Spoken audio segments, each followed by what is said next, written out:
ফরিদপুরের আলফাডাঙ্গা উপজেলার বুড়াইচ ইউনিয়নের হেলেঞ্চা গ্রামে সুজন শেখ নামে এক যুবকের বিরুদ্ধে কুকুর জবাই করে মাংস বিক্রির অভিযোগ উঠেছে। স্থানীয়দের অভিযোগ, এর আগেও সে কুকুর জবাই করে অন্য এলাকায় মাংস বিক্রি করেছে। বিস্তারিত থাকছে খন্দকার আব্দুল্লাহের প্রতিবেদনে। গত ৮ ফেব্রুয়ারি শনিবার দুপুর ২টার দিকে হেলেঞ্চা বাজারের পাশে একটি ঘাস খেতে কুকুরের মাংস কাটতে দেখে স্থানীয়রা। তারা জানান সুজন একজন মাদকাসক্ত এবং এলাকায় চুরি ডাকাতি সহ নানা অপকর্মের সঙ্গেও জড়িত। স্থানীয় মেম্বার আবুল বাশার বলেন, ঘটনাটি সত্য।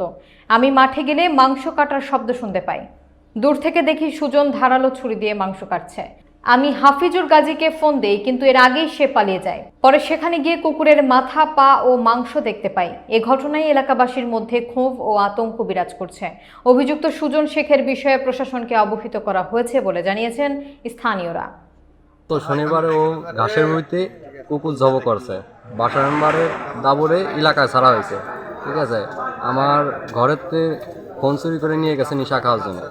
ও অনেক মানুষের অনেক ক্ষতি করছে, টিউবওয়েল চুরি করছে, অনেক কিছু করছে। শনিবারে আমরা শুনতে পারলাম যে হেলেঞ্চা এই পুবডাঙ্গা কি একটা কুকুর জব করছে সুজন নামে একটা ছেলে, বুঝছেন।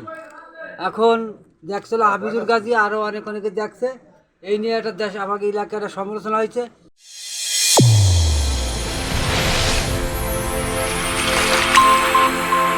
চ্যানেল A1 হৃদয়ের স্পন্দন।